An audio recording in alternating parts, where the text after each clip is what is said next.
Dende o principio, dende que comezaron estas xornadas hai 10 anos, quixemos combinar a visión dos estudosos, as estudosas, obviamente, do Entroido, xunto coa xente que mantén viva a tradición. Por eso sempre vamos combinando ponencias, conferencias de xente que estuda e que afonda no coñecemento do Entroido con aqueles que o manteñen vivo. Mañá teremos un exemplo desto coa xente do Entroido de Sande.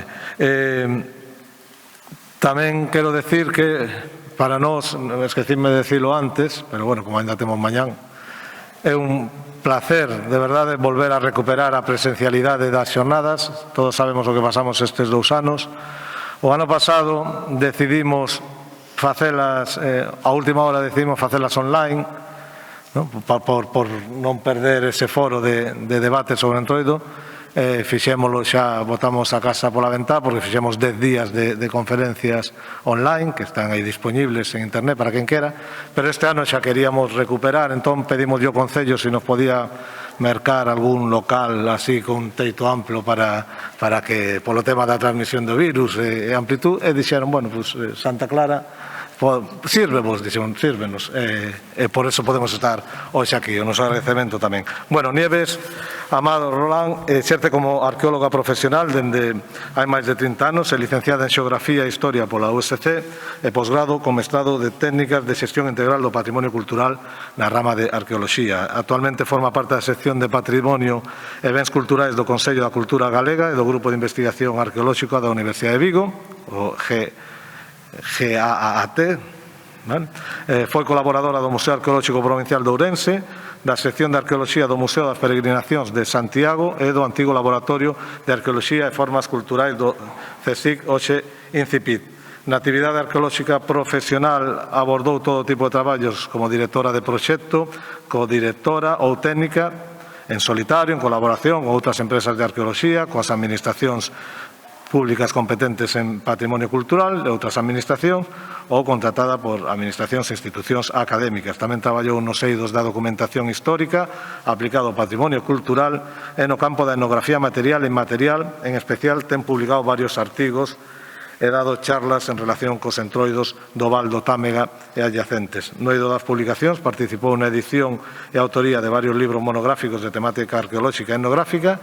Ten publicados artigos de Historia, Arqueoloxía e Etnografía en publicacións periódicas académicas e revistas especializadas, prensa, folletos e outras publicacións. E nos últimos anos colabora activamente en proxectos culturais desenvolvidos na comarca de Monterrey ligados ao asociacionismo cidadá para investigación, difusión, dinamización e defensa do patrimonio, como a Asociación Alto Támega, a Asociación Cultural Monterrey, Cultura e Territorio, a Plataforma en Defensa do Castelo Monterrey e o colectivo cultural Olimpia. Para min, eu coñezo o traballo de Nieves hai anos, sei que sempre se interesou polo mundo do Entroido. Hai moitas publicacións dela, por exemplo, no especial O Circo de los anos, é unha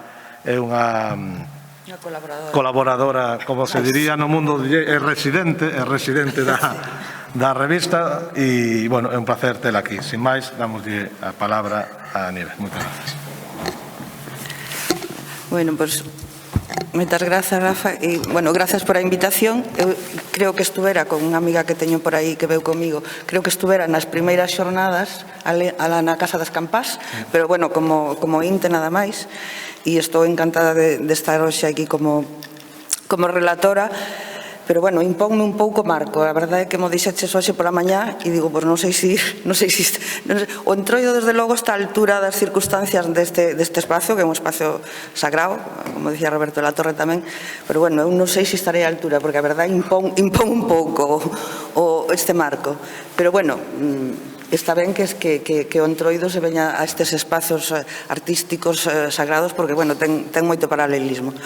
Bueno, e eu vou entrar no meu tema. A ver, eu non son antropóloga, son máis ben historiadora, porque son arqueóloga e son máis ben historiadora, pero unha cousa que que non dixeres aí nese currículum é que son de Laza.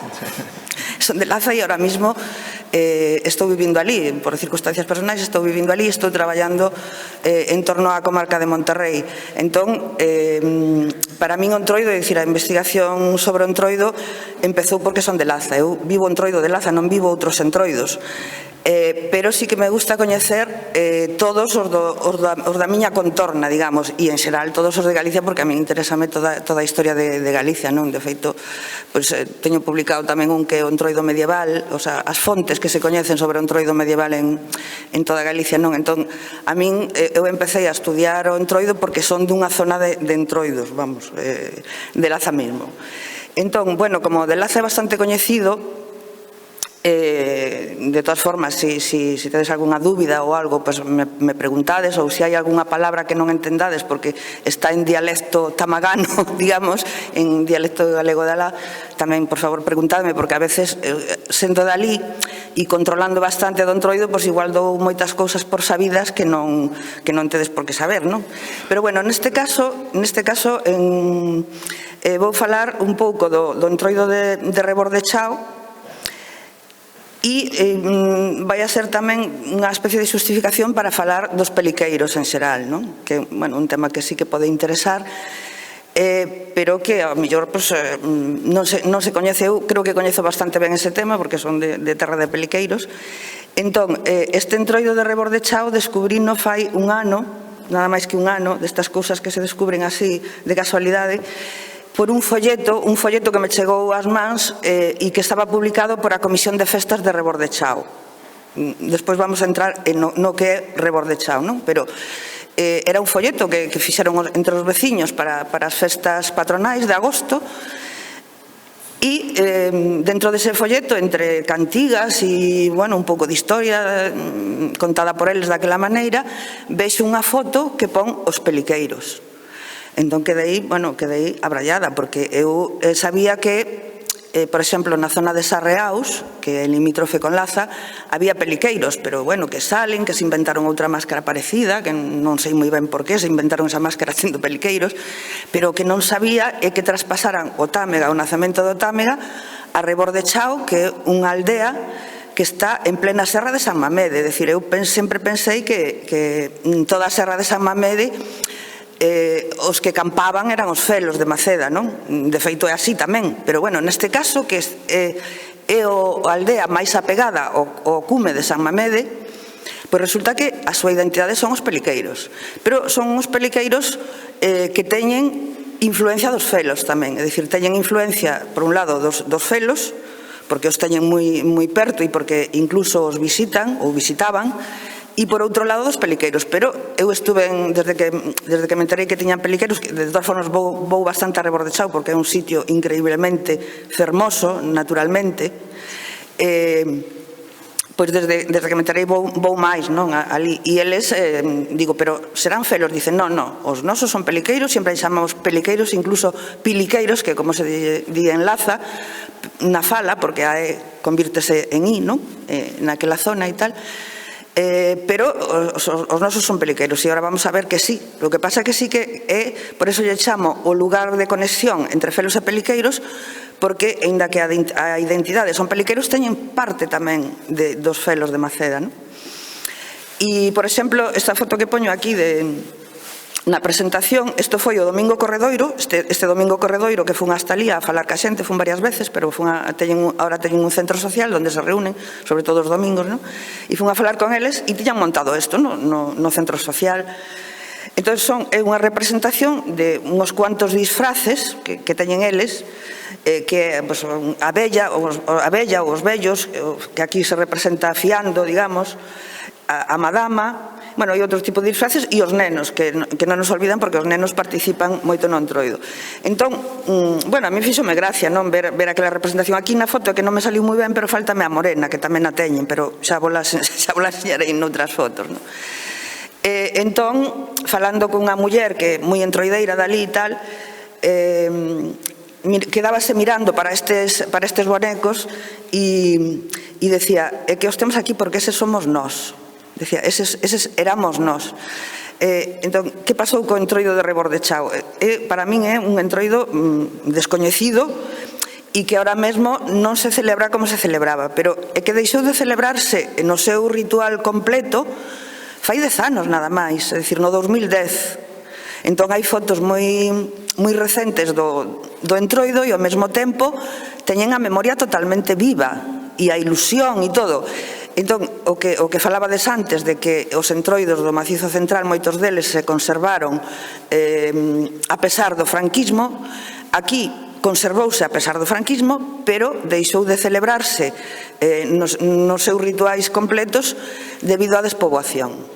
Entón, eles din agora que teñen o coñecemento, porque os rapaces que agora teñen, os mozos que agora teñen 30 anos, viviron este entroido completo, é dicir, teñen traxe de peliqueiro, tiñan 10 ou 12 anos, a última vez que o puxeron, e parece ser que de vez en cando, ainda que non me quixeron decir exactamente cando, pero que siguen conservando algúns rituais do entroido. O que pasa que non o esquema completo de como era antes, non? Pero sí que me dixeron que de sábado a martes, pois que se xuntan para comer todos os veciños, como facían antes, que algún que ten humor que se disfrazan e que pode que incluso salia algún peliqueiro, pero faltalles a xente, según eles, ahora que teñen os traxes, porque ahora confeccionaron moitos traxes de peliqueiro que, como sabedes, son moi caros, e antes non os tiñan, confeccionaron e ahora teñen como 12 ou 14 traxes de peliqueiros adultos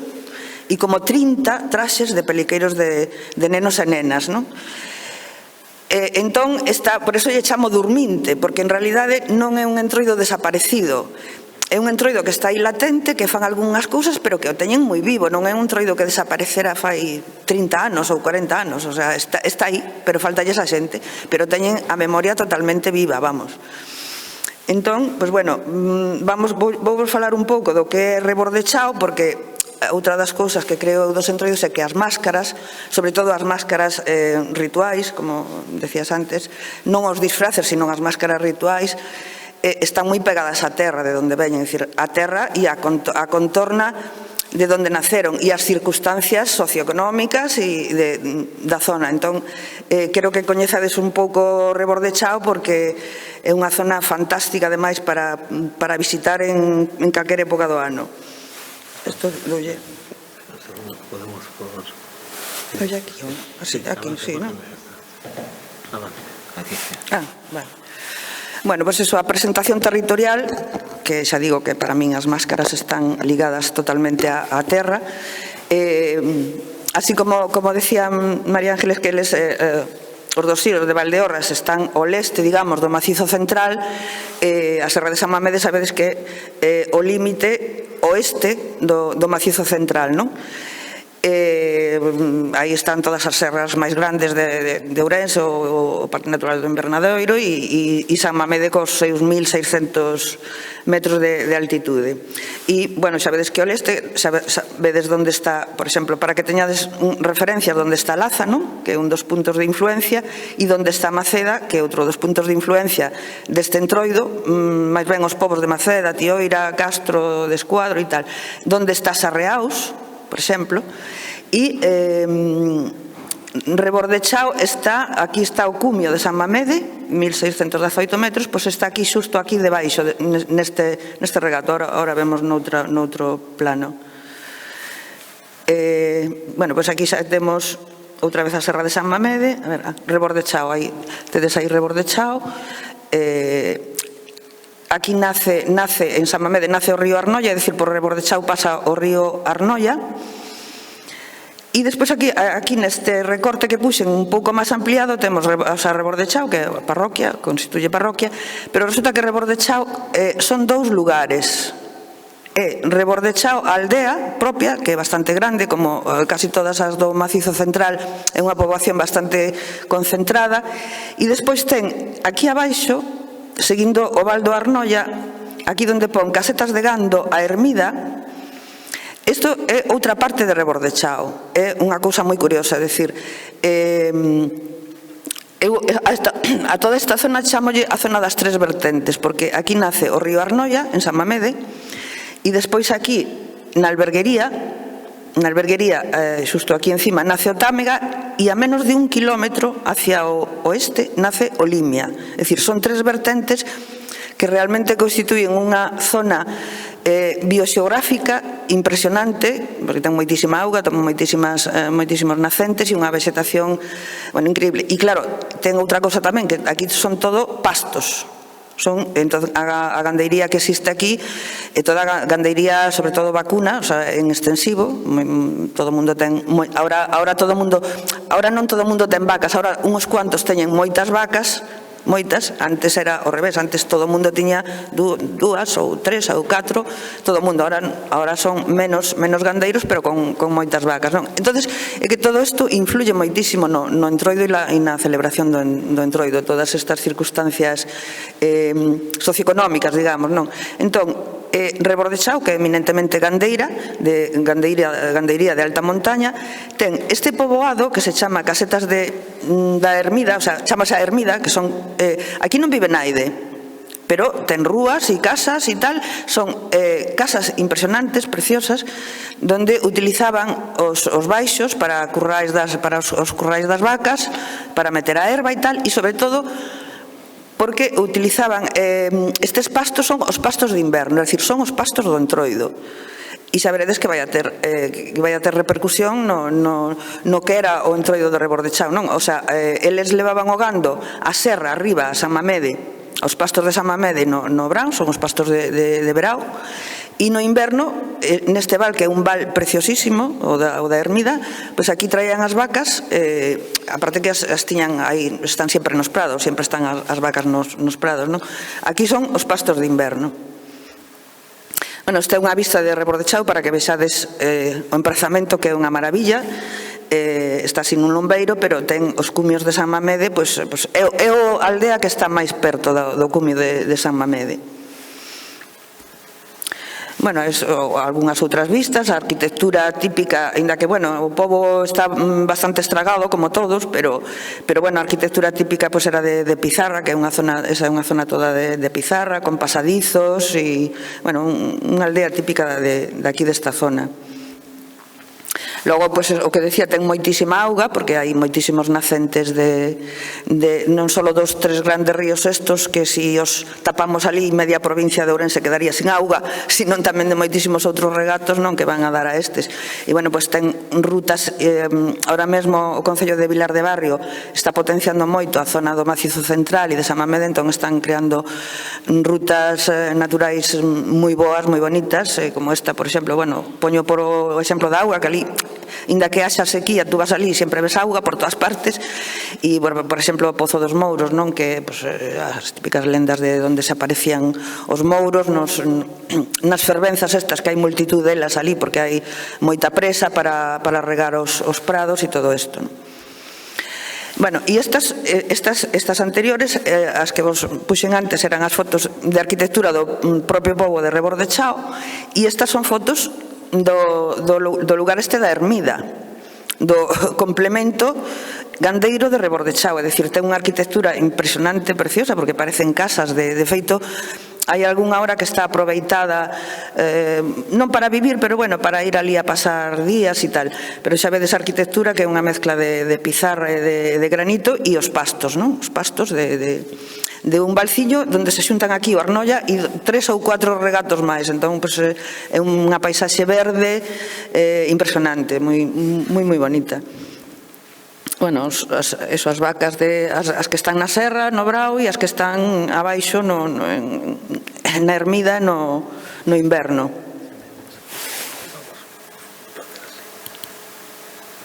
Eso. Bueno, logo, pois eso, algunhas características do pobo da aldea, pois é unha parroquia, Santa María de Rebordechao, está a igrexa e o cemiterio da propia aldea, pero esta é a famosa capela de San Mamede, que sempre se representa así nevada, porque, bueno, ali neva bastante, a 1600 e pico metros, e é unha capela icónica de toda a provincia de Ourense, digamos, non? Por onde está situada e porque San Mamede é un lugar moi visitado por todo tipo de naturalistas, de xente que fai rutas, de todo tipo, non? e un pouco o ambiente do pobo, como os povos de montaña. A cantina, que esta cantina fixen esta foto fai uns anos, pero xa non existe, agora hai un centro social, é unha pena, porque, bueno, era unha cantina moi bonita, destas antiguas e tal, que vendían un pouco de todo, e logo o que ves en todas as casas son os aparellos de labradío, carros, o sea, todo relacionado cas vacas, carros para transportar a erva, arados, inda que de labradío non teñen moito porque casi todos son pastos, para que vexades un pouco o ambiente socioeconómico da zona. E logo, bueno, Rebordechao foi un dos sitios onde viviu o home lobo, o famoso home lobo, o home do unto, o home do saco, pero, bueno, ali sobre todo coñécese como home do unto, para asustar os nenos e nenas de pequenos era o home do unto. É o famoso tamén coñecido como home lobo de Allariz, que sabedes que era de Esgos, pero que recaeu, despois de estar medio perseguido, recaeu primeiro na Ermida, o sea, primeiro dormía nas casetas estas da Ermida, e despois pasou a Rebordechao, e ali tuvo unha vida social durante un tempo, que ademais parece ser que era moi amable, ca xente, tiña unha tenda ambulante, e como sabía ler e escribir, facía favores a xente, que os veciños estaban bastante contentos con el, hasta que empezou a matar xente, como sabedes, supoño que sabedes o caso do famoso home lobo, que empezou a matar xente, e, chamase home lobo porque no xuizo que lle fixeron en Allariz, pois el decía que se convertía, o sea, que se xuntaba con outros dous amigos e no Alto da Serra que se convertía en lobo e que non sabía o que facía e que mataba as persoas. Bueno, realmente sí que é verdad que matou por ali como a 9 personas daquela zona, que as levaba por a Serra de San Mamede, dicíndolle que as levaba, sobre todo mulleres, eran mulleres, que as levaba a traballar a casas a Bilbao e tal, e na Serra matábalas para roubalas, porque naquela época, en 1840, 50, as mulleres que emigraban para ir a traballar a outra cidade levaban máis ou menos cousas de valor, o que tiñan, supoño que de cuartos ou algo así, entón roubáballas e despois seguía escribíndolle ás familias, seguía facendo paripé de decir que estaban moi ben, que estaban moi ben colocadas e en fin, é un tema bastante que sí que foi bastante estudiado, pero para que sepades que tamén esa zona, aínda que, os veciños de Rebordechao non lle gusta demasiado falar deste tema, o que sí se creou foi unha ruta desde Ermida do home lobo, creouse incluso unha ruta, pero tampouco debeu ter moito éxito porque xa non existe, quedou esquecida.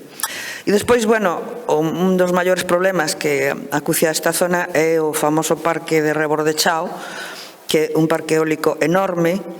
Aquí só vemos os muiños que están ao redor de Rebordechao, pero este parque chega hasta Laza e tal, que estamos intentando a ver se non se construye, porque realmente sería un atentado contra a rede natura, contra moitas cousas que existen aquí en San Mamede. Para que sepades o contexto no que nos movemos e no que se desenvolveu ou se está desenvolvendo este entroido. Outra das fotos, outro das representacións que me atopei ali en Rebordechao, foi esta tamén, por eso digo que sigue moi viva, que un carro que sempre utilizaron para acumular os alimentos que recaudaban no pobo, outra madama, un disfrazado, sexuado, como sabes que é normal no entroido, e a morena, que esta non é a morena de verdad, esta é unha representación da morena, pero veremos despois algo que me enseñaron que sí que existía, Entón, a min deixoume sorprendidísima este entroido, porque o esquema do entroido é como os de Laza, o sea, ten os mesmos rituais que os de Castro de Laza e Matamá. Matamá é un entroido recuperado, pero Castro de Laza e Laza son entroidos que sí que aguantaron o franquismo e que se nota moito, porque son moi auténticos e siguen, o sea, o de Laza moito máis masificado que o de Castro de Laza, pero este ten exactamente o mismo esquema, é dicir, teñen os mesmos rituales. Entón, A min é que me sorprendeu moitísimo porque tiñan hasta fai 10 anos, que eso non é nada para un entroido que eu creo que se pode recuperar, porque xa digo que teñen todo moi vivo, non? Pero é un entroido totalmente tradicional e que se celebraba como hai 100 anos no Val do Támega. É dicir, que é un reflexo dos entroidos como de fai, 100 anos ou 50, digamos, cando se empezaron a perder os entroidos, igual de antes da guerra ou do franquismo, non? Pero porque conservaba, por exemplo, o feito de que non saían do pobo, o entroido celebrábase únicamente e exclusivamente interactuando os veciños da aldea de Rebordechao, aínda que salían un día a aldeas veciñas do que eu lle chamo as tres vertentes, o sea, hai uns povos por ali que estaban aquí nos planos, que son Prado, Riobó, pero que son aldeas moi perto de Rebordechao, e só se relacionaban con estas un día que iban a facerlles unha visita, pero non iban os peliqueiros, e o resto dos días solo na aldea interactuando entre os veciños, non? Entón, tamén teño que decir que o descubrimento deste entroido está publicado precisamente na revista Entroido deste ano do SIL, pero claro, aquí agora falando máis tempo, pois teño máis tempo de desarrollalo, aí non puden meter todo o que quería, e aínda así é un entroido que quero seguir investigando, porque hai cousas que che van dicindo según vas ali e según a confianza que teñan contigo, según quen te introduza e tal, pois vanche dicindo cousas e vanche enseñando incluso cousas que moi interesantes, non?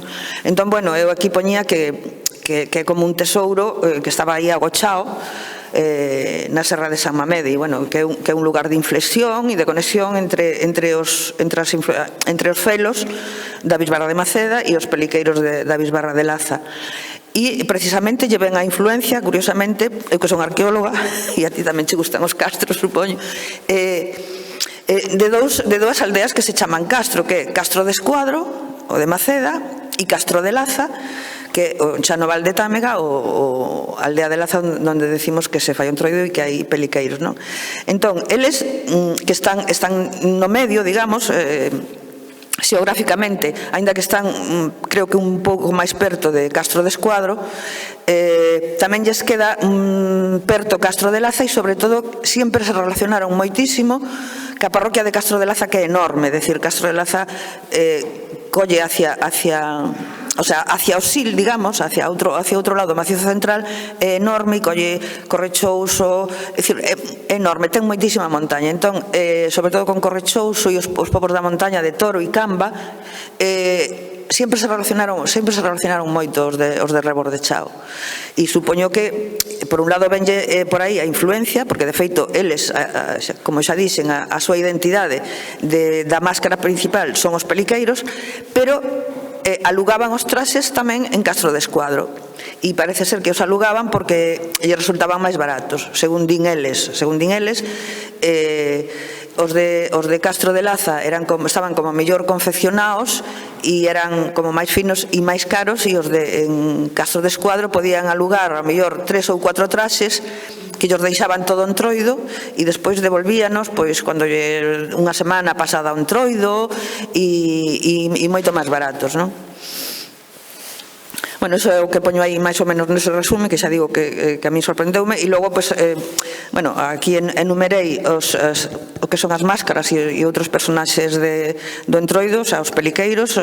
Teñen a morena como a de Laza, co pastor, a morena que vai cun pastor, a mula, as madamas, o testamento, que neste caso non é testamento do burro, é de calquera, facían testamento de calquera animal, pero é tamén paralelo aos que se fan no Val do Támega, non? Despois falo un pouquiño máis. O testamento, estes son os principales, e as regueifas. As regueifas chamanlles, e que lle chaman así, porque eu preguntei, pero que son as regueifas?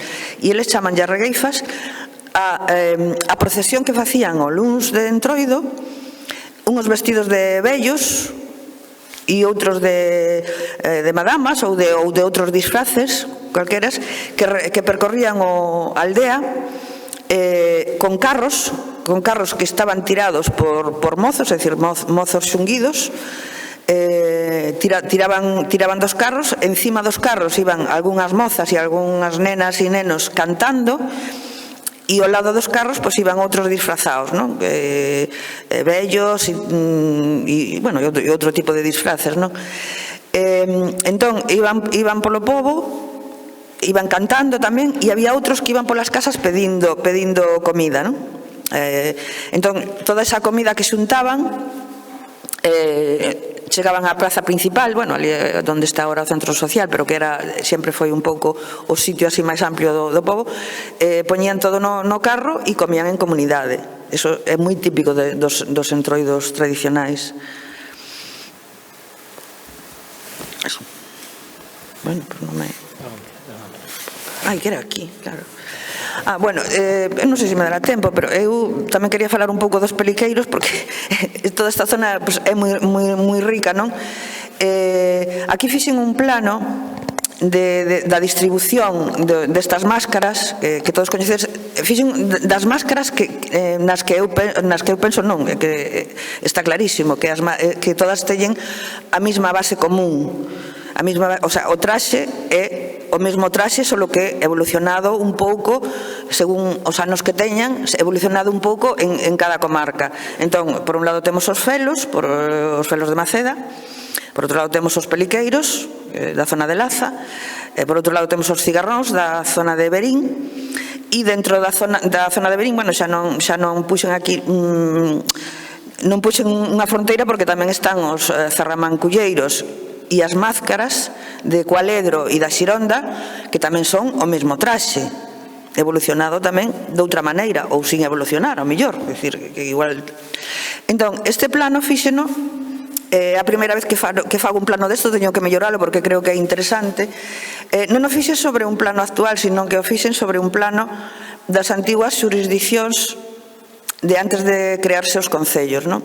Entón, por exemplo, vemos que a xurisdicción de Laza era enorme,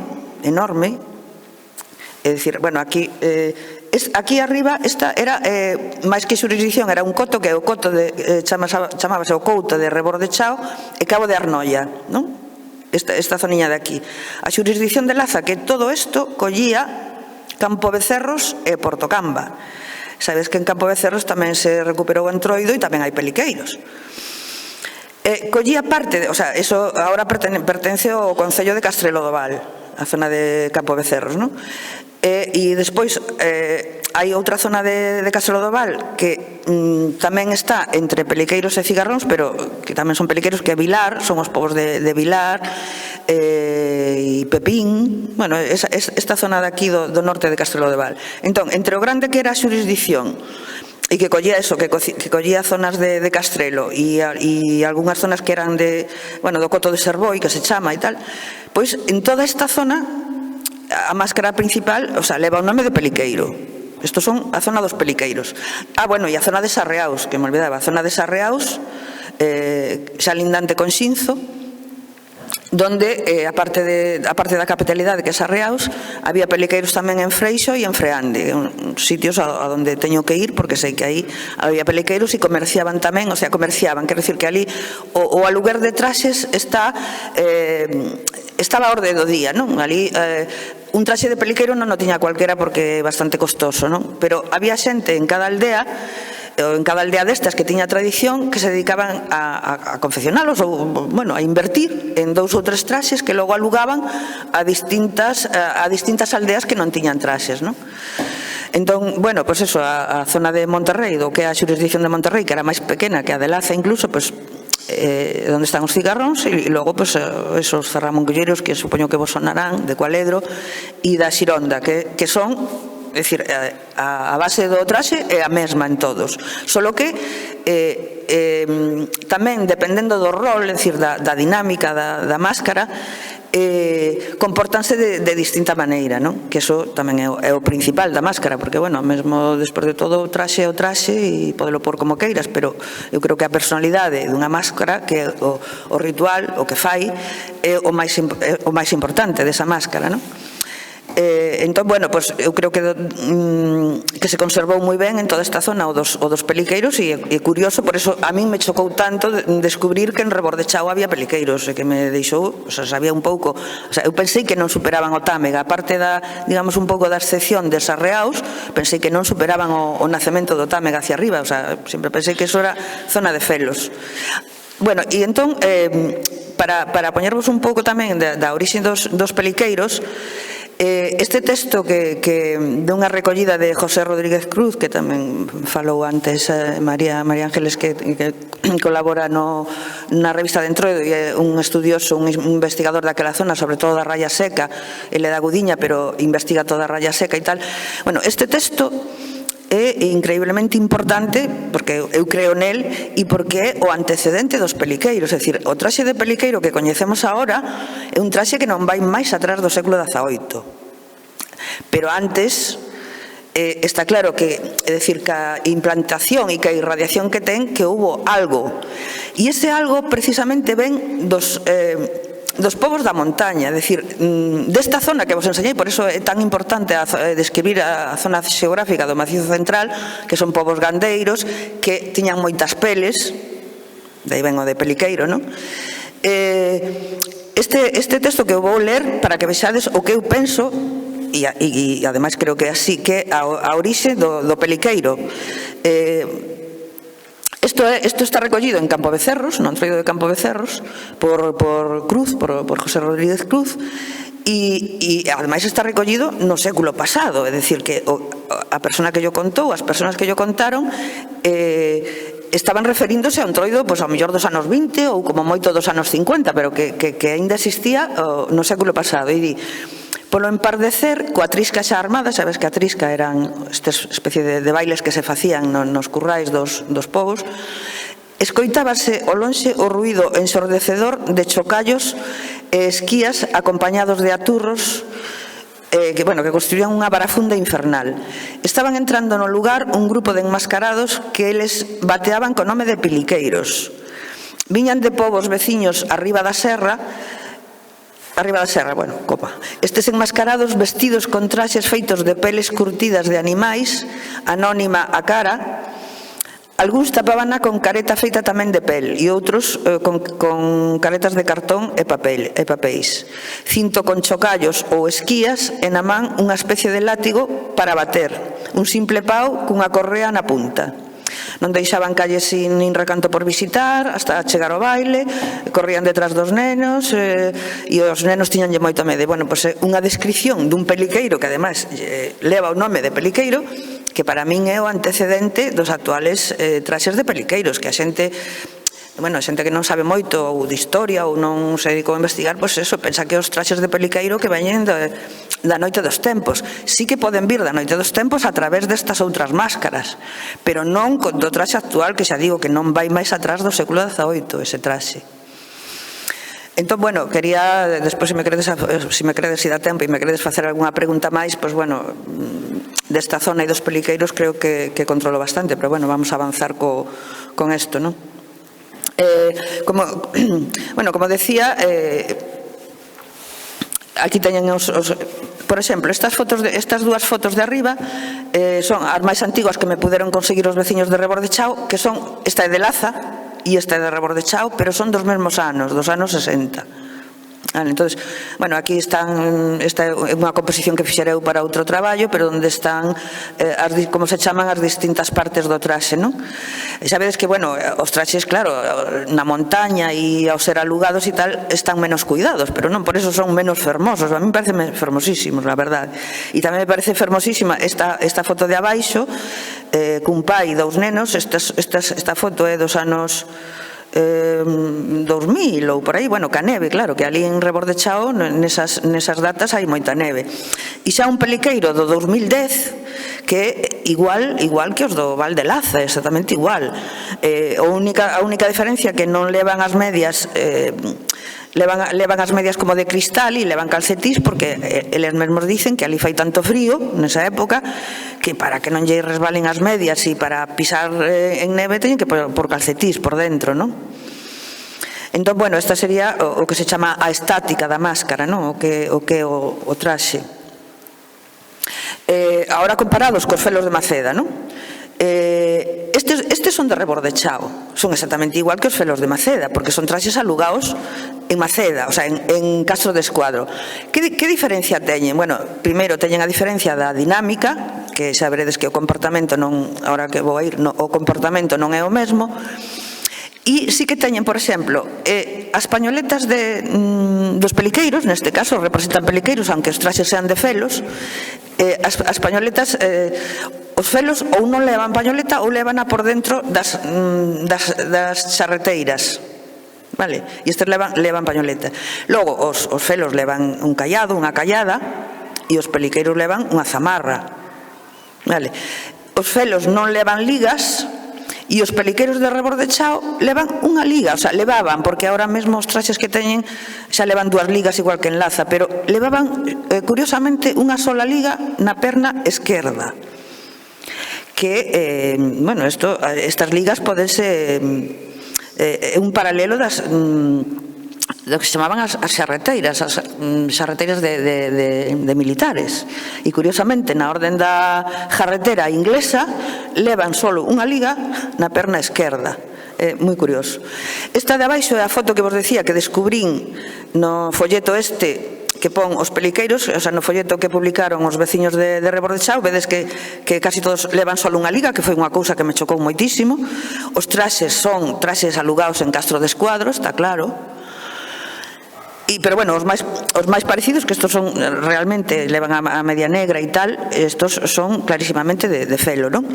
E, bueno, aquí retrocedo porque outra das cousas que tiñan dos felos, que curiosísimo, a mí encántame, é que levaban colares como os felos. O sea, aparte de alugar o traxe e de que os traxes teñen a mesma orixe e tal, ningún peliqueiro, nin de Sarreaos, nin do Val do Tamega leva colares. Os felos sí. E estes, a conexión que tiñan, aparte de alugar os traxes, era que levaban tamén colares. E a única foto que conseguín, que se vexan, aínda que non moi ben, pero sí que se ve que levan colares no peito, non? Que, por certo, dicen as mulleres de Rebordechao, porque eu preguntei, pero que o que engade os colares? Bueno, eso igual, Rafa, sabes tú máis, pero porque os de Maceda levan, e hai moitas outras máscaras que levan colares. Que o que engade? Eles non me souperon decir, pero sí que me dixeron que para eles era un luxo levar colares, porque llos pedían as mozas. Había moitos complementos que llos pedían as mozas. Eles non compraban, aparte de alugar os traxes, non compraban nada. É dicir, as medias reclutábanas entre as mulleres da aldea, medias de cristal, os panos igual, se era da noiva millor, e os colares tamén das mozas. E claro, decían que non todas as mozas levaban colares. Era unha especie de luxo, non? Bueno, despois o que son a dinámica, que é o importante, non, dos peliqueiros, de cualquier máscara ritual. Pois, bueno, son máscaras fustigadoras, como todos os peliqueiros, fustigadoras e petitorias. Bueno, isto xa o repetí, xa o dixen, que conservaban o rol dos peliqueiros do Val do Támega, e que ademais conservan a memoria de que xa o puñan, non é unha cousa da hora, senón que xa o puñan os seus avós e os seus bisavós. O sea que a memoria que se perde desde fai moitísimo tempo, non? Bueno, o que me dixeron é que, aparte de vestirse e tal, que os peliqueiros corrían detrás da xente, detrás dos nenos, e, sobre todo, detrás dos mozos, para pescar algún, sobre todo o seu cometido era pescar algún dos mozos, e cando o pescaba levábano á cantina.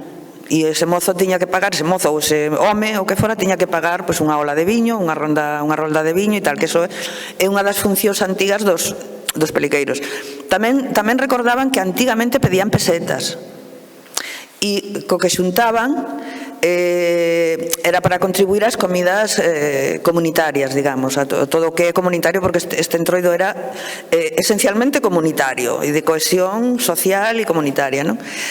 Outra cosa que facían os peliqueiros era ir pola casa, cando se vestían pola mañá, ir polas casas de todos os veciños e sacalos da cama para metelos no entroido, que é outra das funcións que ahora esa función quedou reducida na zona de Laza, por exemplo, na saída da misa, non? Na saída da misa, sabedes que os peliqueiros van á saída da misa e saludan a cada veciño que pasa, que ven da misa e que ten que pasar por entre eles, pero eso é unha forma de pasar do mundo cristián ao mundo pagán, ao mundo profano, e é unha forma de metelos no entroido. Pois aquí é que xa non é que existira ese simbolismo, é que o facían directamente, e isto fai 10 anos, non? Que iban por todas as casas levantando a xente para metela no entroido, e tamén iban á saída da misa, tamén, o sea, facían as dúas funcións, non? Despois tamén me dicen eso, que non saían da aldea, pero que había anos que os visitaban algún felo auténtico, felos de Castro da Riba, que como lle chaman eles a Castro de Escuadro chamanlle Castro da Riba e a Castro de Laza chamanlle Castro da Baixo. Entón viñan os de Castro da Riba, os felos de Castro da Riba pola Serra de San Mamede a visitalos, pero así de vez en cando como 2 ou 3, e que bueno, que os nenos que lle metía moito medo pois oír as chocas baixando pola serra, non? Como é normal. Bueno, despois eso, que eu creo que hai cousas que escribín aquí das que xa falei, non? Por exemplo, na estática, a única diferencia que hai cos peliqueiros é que eles chamanlle a zamarra, chamanlle látigo, e en Laza chamanse chocos e ali chamanse chocas, pero vamos, eso son diferencias mínimas. Non sei como vou de tempo. Bueno, pois entonces paso. Bueno, aquí tedes eso, algunhas fotos da dinámica, pois un peliqueiro aquí correndo, o sea, que se ve ben que é un peliqueiro correndo detrás acompañando os nenos, correndo detrás de unha persona do pobo. Aquí estos pescaron a estes 2 veciños para leválos á taberna. Digamos que eso, a dinámica de Rebordechao. Aquí tedes a dinámica de Castro de Laza, é dicir, peliqueiros son, pues eso, máis elegantes. Bueno, que conste que me dixeron os de Rebordechao, bueno, é que os de Laza son peliqueiros de pasarela. E eu te digo que son de Laza, digo, pois sí, pois tedes razón, o sea, convertíronse en inda que en Laza sí que se conserva parte da dinámica máis que hacia o sur, pero bueno, que se convertiron moito en traxes moi vistosos, moi cuidadísimos, e bueno, que hai esas diferencias, non? E logo, pois a dinámica dos felos, que son como máis de miños, non? Que interactúan, aparte de que van andando, non corren, visitan os povos da serra e tal e cual, interactúan moito ca xente en plan de bromas e todo isto. Bueno, isto xa creo que xa máis ou menos é coñecido, non? Pero bueno, estas fotos de Rebordechao son inéditas totalmente. A min, digo, xa me deixaronme. E bueno, o que é o esquema do entroido de Rebordechao, mira, casi leemos esta especie de, que está no libriño este que vos digo, que ainda que agora vos describa un pouquiño máis, pero gustoume moito, non? No seu idioma dice, xa chegou o carnaval, porque bueno, ali en realidad chamanlle entroido, pero como a palabra carnaval lle ven ben para estes versos, pois tamén a usan, non? E falando en castelán usan a veces a palabra carnaval, ainda que, bueno, eles din entroido, non? Xa chegou o carnaval, xa chegou o chocalleiro, xa hai quen enxugue as pozas, calle arriba no bulleiro, calle abaixo sufaldreiro. Sufaldreiro, sabedes, o de sufaldrear, sabedes que do que falaba antes Rafa Quintía, que ese xogo sexual, de fertilidade e tal, das máscaras. Neste caso os peliqueiros que lle danlle un cazamarra co látigo, antes que as mozas levaban saias, dan na punta das saias, o sea, no borde das saias, o darlle co látigo o cazamarra levantábase a saia un pouco, non? Pois eso é sufaldrear.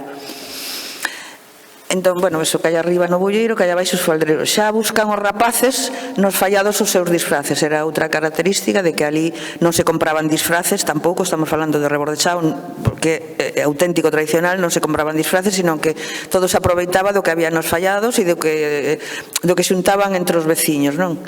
As vacas quedaron sen chocas por culpa da chavalería. Andan con elas ao cinto, se os deixan noite e día.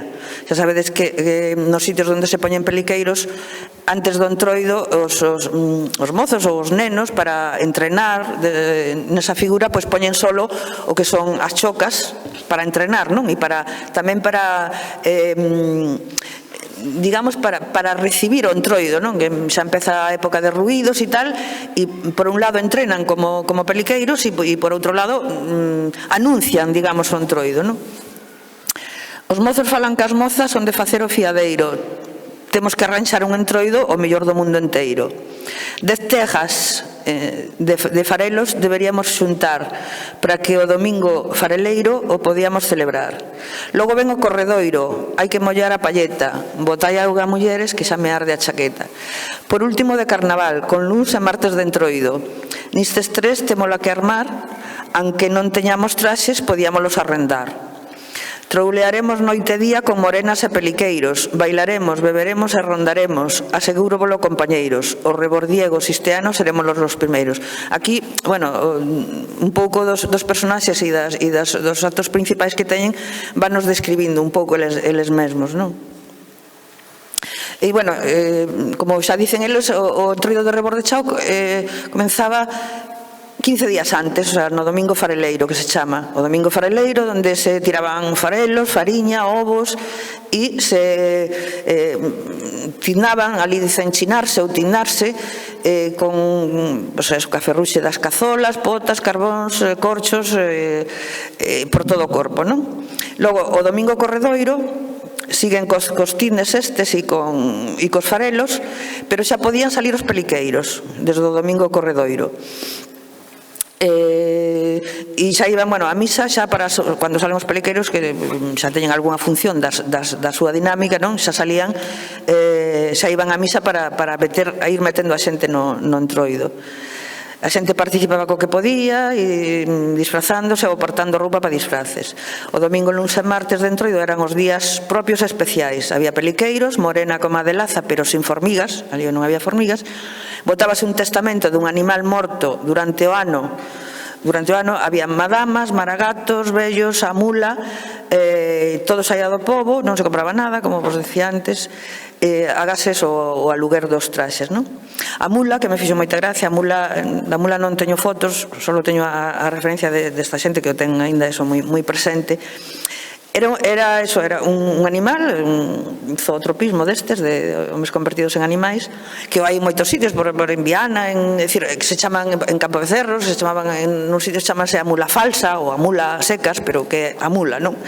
Un animal que iba repartindo couces a destro e siniestro e, sobre todo, refregándose e peizcando as mozas, non? Era o seu cometido.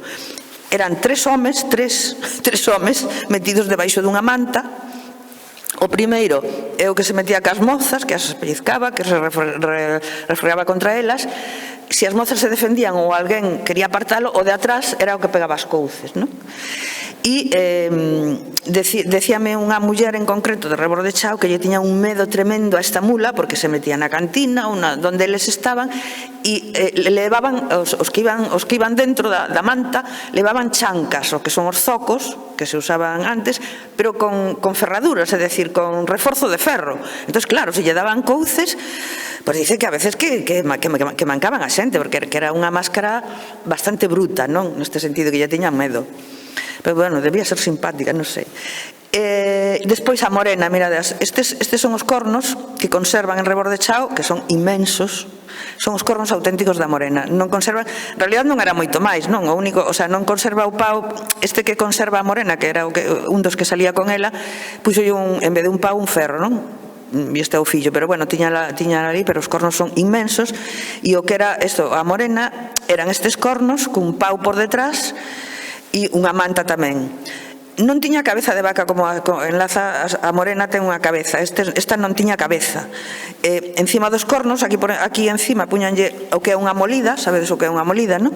Das vacas, que é o que levan as vacas encima da cabeza, e ele iba metido por debaixo, o sea, que decían que non vía absolutamente nada. Entón levaba un pastor cunha guillada que cando se perdía ou para que non se dese contra as paredes, pois o pastor, o da guillada, dáballe aquí encima nos cornos, na molida, para dirixilo un pouco, non?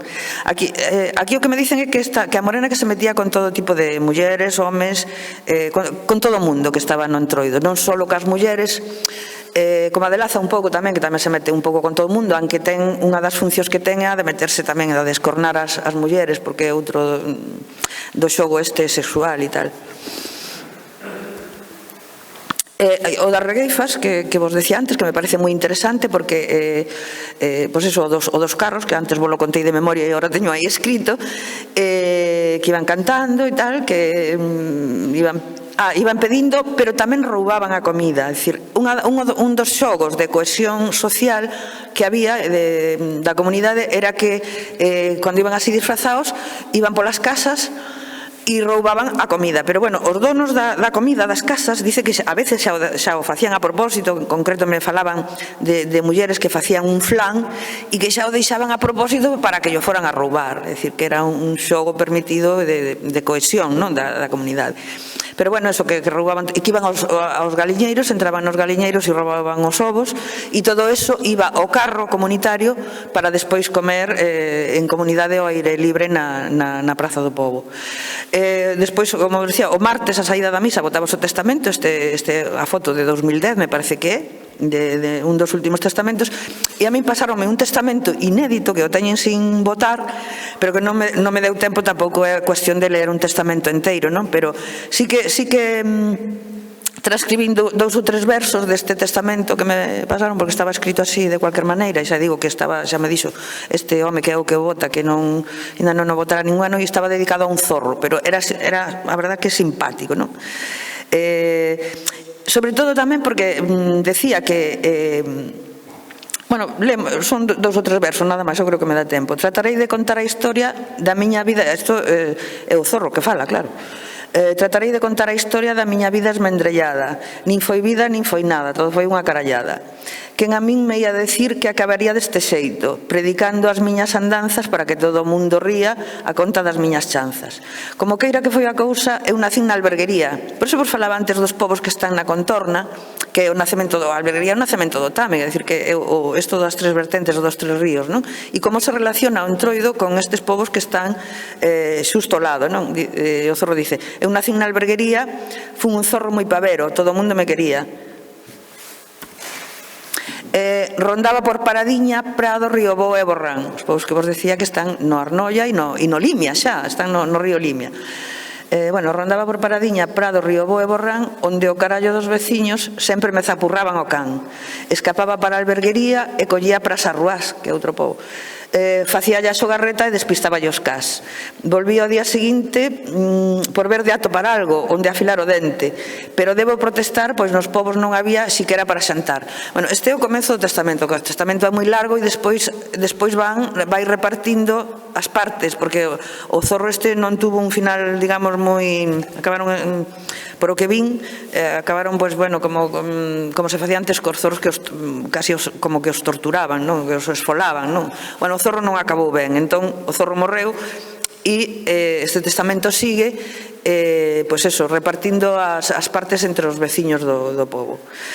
Bueno, o martes era o día limpo, como xa falábamos nos entroidos tradicionais, e salían as madamas, pero tamén me gustou moito o que me contaron, porque as madamas eran con roupas máis elegantes, levaban toquillas das mellores que tiñan na casa e tal. Neste caso levaban un sombreiro, pero decíame esta muller que se vestía de madama que ela enfeitaba o sombreiro non con flores, sino para eles era un luxo, igual que falábamos antes dos colares, con caramelos ou papéis de caramelos, galletas, e, bueno, papéis de cores tamén, pero recordoume moito o que se puña antes nos ramos do Día de Ramos, que se puñan galletas, caramelos e tal. Bueno, pois estas enfeitaban os traxes de madamas con todas esas cousas que para elas eran un luxo no pobo, non? Bueno, eso, algúns días visitaban estes povos, pero non salían os peliqueiros. Os bailes que tiñan organizábanse levando algún gaiteiro e sobre todo cos pandeiros e as pandeiretas que tiñan dentro do propio pobo. A gastronomía pois estaba alrededor do porco, como en todas partes, con cocidos, acompañados de filloas, rosquiñas, bicas, orellas e tal.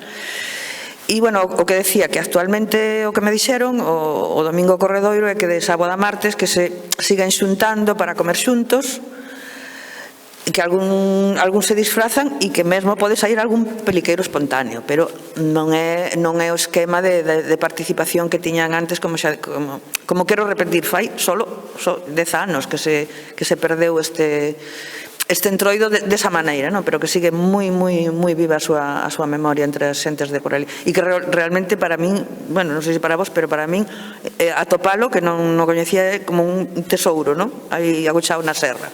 E, bueno, nada máis, se me queredes preguntar algo, pois...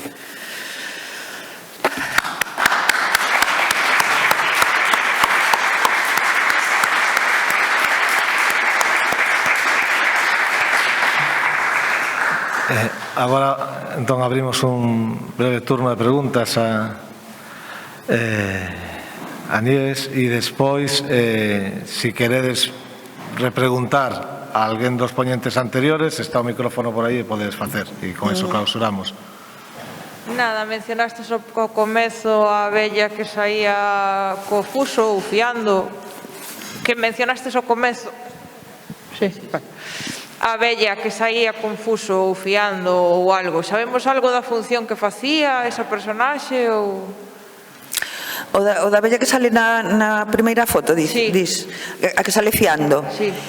A ver, a mí o que me dixeron dos vellos ali falan en xeral e non falan da vella, sino que se disfrazaban de vellos. O sea, eu entendín que tanto homes como mulleres. Tamén é verdad que representaban, según me dixeron, nesto que lle chamaban as regueifas, tamén é verdad que me dixeron que representaban a veces oficios de antes, tradicionais. Por eso, esa, por exemplo, sale fiando, pero supoño que haberá outras, pero non, eu xa sei que tú investigas o da vella, pero non exactamente me falaron da vella en singular e en feminino, sino que en xeral, porque sí, o que me dixeron que se vestían ca roupas vellas que encontraban, e bueno, é tradicional vestirse de vellos nos entroidos daquela zona. E por outro lado, o de fiar, claro. Pero tamén é verdad que quero seguir profundizando, máis que investigando, porque o esquema está claro e todo eso, pero seguir profundizando nese entroido. No mapa que puxeche das antiguas jurisdiccións de Laza, onde estaba tamén Maceda e tal, se tiveras que por aí, a nivel como se foran pois unhas frechas ou uns vectores, onde marcaras os movimentos ou o movimento que deu orixen tanto dun lado do norte a sur, do sur a norte, porque claro, os asentamentos humanos se cadran máis importantes aí, se non me equivoco, que tires a experta, é San Millao e a Saceda, entre a Xironda e Cualedro. Entón, se cadra, poderíamos facer un vector en plan de sur a norte dun movimento, pois, non sei se directamente cultural ou dos asentamentos. Ou farías ao revés, entrando dende a serra dende os felos hacia o sur, e logo, como ben decías, se cadra o que cambia aquí na figura enmascarada, máis aló dos pequenos detalles entre felos e peliqueiros, é o lugar onde está. É dicir, un peliqueiro vestido en Verín é un cigarrón, non cambia nada máis. Se lle pos un caxato e unhas medias negras é un felo, é o que fai.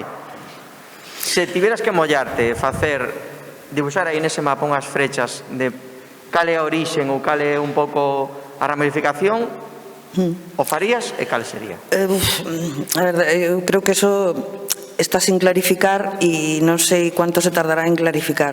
O sea, por un lado, o que, sabes, esta máscara está descrita como peliqueiro, como vindo dos povos da serra, non? Por outro lado, o traxe actual, eu creo que sale de Monterrey.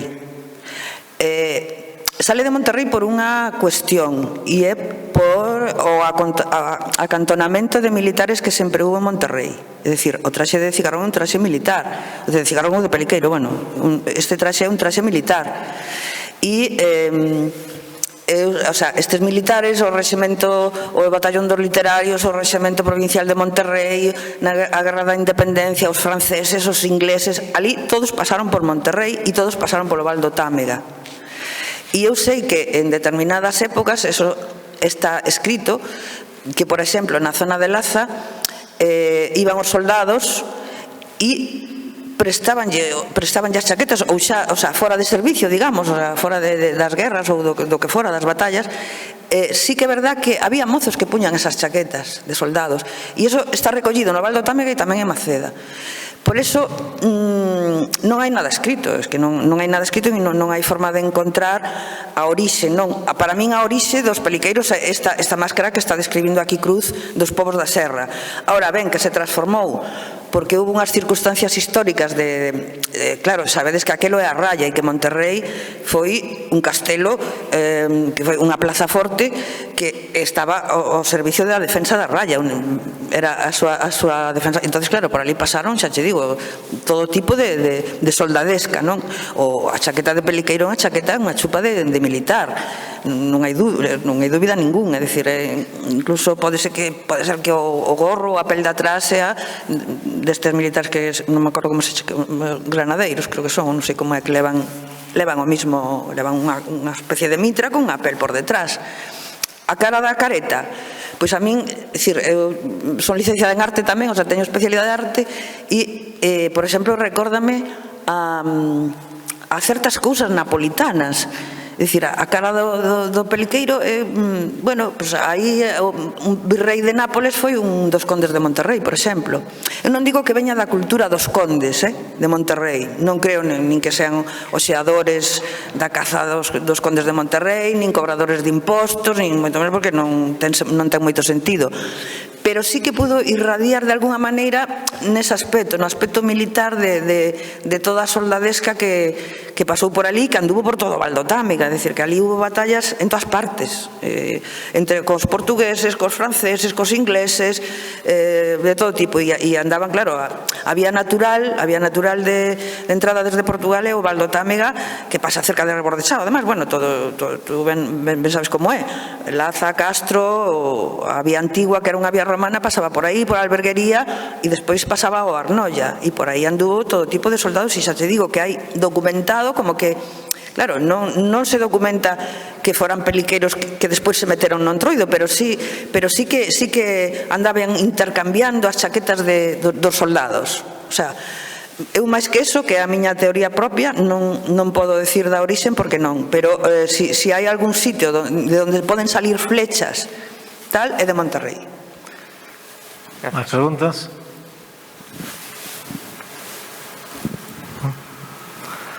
Pues pregunto, eu. ¿Hay alguna pregunta ahí? No. Anxo.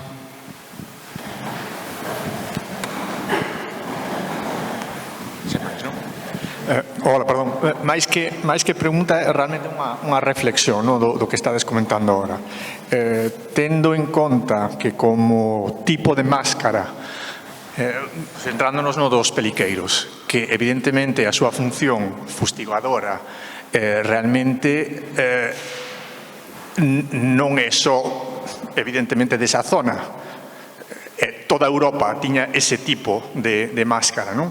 Entón, realmente, a min, digamos que este tipo de discusións realmente estéticas, porque ao final a diferencia entre un felo, entre un cigarrón, entre un peliqueiro, realmente non existe, a menos que nos centremos en detalles moi concretos.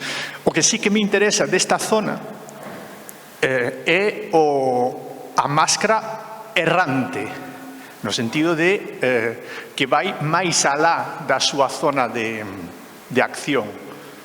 Ao que vou é que sei que estas máscaras desaparecían durante eses mozos, esa xente, digamos que vestíanse e durante esas 2-3 semanas ian errando como máscaras por todas esas zonas, non? E a min eso sí que é unha particularidade que só vexo aquí. E digamos que aí creo que sí que é o interés principal, non, deste tipo de máscaras, máis alá de a diferencia de termos e de medias, etc. E porque despois a función fustigadora é típica, pero sí ese feito de ir máis alá dos límites da parroquia, non? Que eso sí que sería interesante de investigar. Xa digo, non é unha pregunta, é unha reflexión así ao aire para todos. Vale. Bueno, eu quería facer unha pregunta. Bueno, vou facer unha reflexión a colación do que di Anxo. Dixeches un tema que eu creo que é moi importante, son dúas cuestións. A veces tendemos a temos máscaras, traxes iguais, que son personaxes totalmente diferentes, e outras veces tenemos traxes totalmente diferentes que son a mesma máscara. E iso, porque decías que o importante é o que fai. Moitas veces estamos obsesionados en recuperar a estética, o importante é o que fai. Eso é o que define a unha máscara. Entón, como decía Anxo, comentaxes ti, felos, zarramanculleiros, peliqueiros, son o mesmo porque fan o mesmo. E fan o mesmo que moitas máscaras punitivas de toda Europa. Pero o felo é diferente. O felo vai moi similar, pero non fai o mesmo. Son como estes maestros do caos, non? Entón, entran e crean ese desorden como outras máscaras. Parece que aí hai como, digamos, un grupo predominante de máscara punitiva e parece que os felos que ten outro comportamento como que adoptan un pouco a estética desas máscaras. De aí, non sei como estudaches ti esa relación, similitudes estéticas frente a personaxes diferentes. A ver, eu teño que decir que de todas estas máscaras, os que menos coñezo son os felos, porque xa digo que, bueno, non salgo moito de... No Entroido, por exemplo, non salgo de Laz. E sí que tes razón, que os felos teñen outro comportamento, aparte que non leva látigo. E adoptaron ese traxe, eu creo que por o que lle contestaba aquí, porque é un traxe que pois igual non ten moito que ver ca función que fan agora, que terá máis que ver ca función de vestirse de peles ou de vir tal.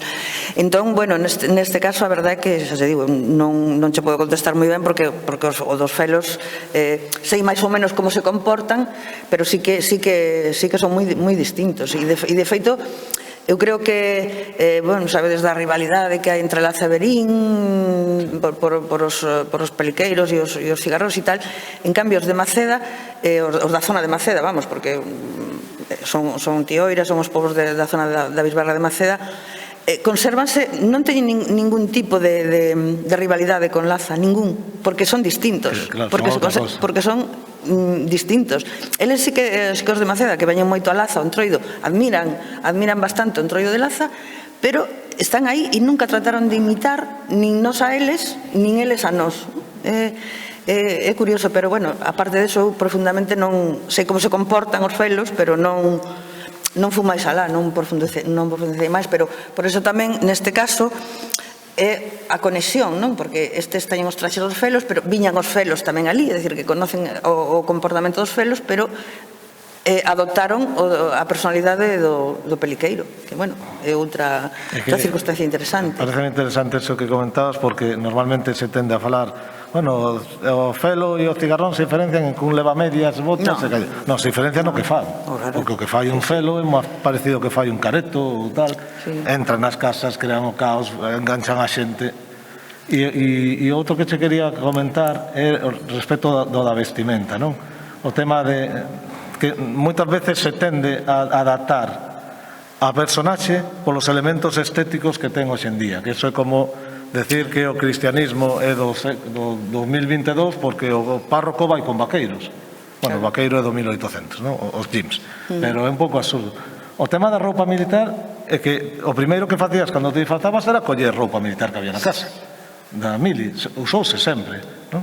Entón, eu creo que eso de sustituir precisamente esos primeiros peliqueiros e incorporar roupas militares é unha dinámica que sigue hoxe en día. Incluso mañán veremos nas damas e jaláns do Entroido de Nerja usaban o traxe branco, en vez de ter o de liño, collían o de mariñeiro. En Samede usaban o de ir a mili, porque era o traxe branco que tiña, non? Claro, os da Ulla, que os xenerais da Ulla, é que...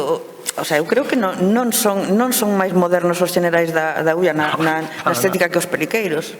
Pero, bueno, claro, moita xente non o entende porque como non hai documentos e tal, e ali constituye unha identidade moi forte no pobo, pois pensan que... E, bueno, tampouco saben elementos artísticos, como se poden comparar e como non, e como se analizan. Entón, pensan que son antiquísimos, pero realmente o personaxe sí que pode ser moi antigo, pero o traxe non. É que esa é unha matización que é fundamental. O enfrentamento ritualizado entre aldeas e a través do verso e a través da regueifa está na cultura tradicional. Ir disfrazado de general napoleónico, eso xa, bueno, do que chaman, é outra cousa. E a outra pregunta era respecto a traxe. Hai como supervivencias de estructuras na propia estética. Incorporan a esas chaquetas posiblemente os militares, os gorros. Pero perdura a idea de que esas personaxes liminais levan elementos de muller e elementos de hombre. E iso é intencionado, porque da cintura para baixo elevar os collares típicos da moda, é intencionado levar atributos femeninos e masculinos no traxe. Sí. De feito, falando eso da estética do traxe actual, podes entender o da chaqueta, que llevas charreteras de general e todo eso, pero o pantalón eu non lle encontro paralelo.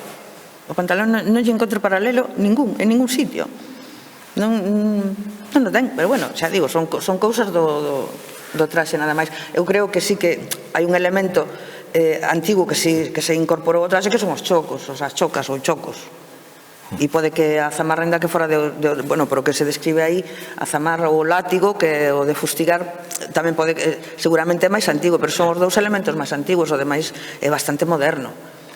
E curiosamente, se fora máis antigo, eu creo que aparecería por algún lado algunha referencia, pero que non hai maneira, porque mira que eu e outras persoas do Val do Támega e de outros sitios investigamos en arquivos, ahora que tes tanto en internet para buscar e tal, e non hai maneira, non aparece absolutamente ninguna referencia, ninguna.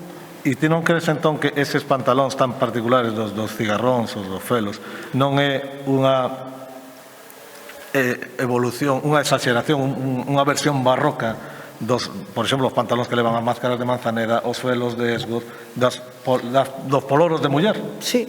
Coas cintas de color, pero super adornado. Sí, de algún tipo de saia ou de algunha cousa así que é moi barroco, é dicir, que todo isto o traxe é barroco. Por eso digo que non vai máis atrás do 18, non? Pero sí que son, o sea, sí, son como uns pololos moi barrocos que realmente non sei se se inspiraron, pero pode que sea así unha evolución de outra cousa parecida, pero máis...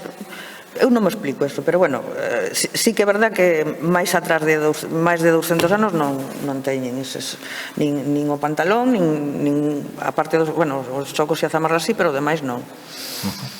Bueno, levan garabata. Bueno, xa, sí, bueno, ese xa é o último elemento incorporado, supoño. Alguna pregunta? Tanto a ela como se queredes os poñentes anteriores, podes aproveitar para facer agora, e se non... Ainda nos queda a sesión de mañán, gardade forzas. Non? Xa queredes ir en paz todos? Bueno, pois entón, moitas grazas a todos os poñentes que asistiron hoxe.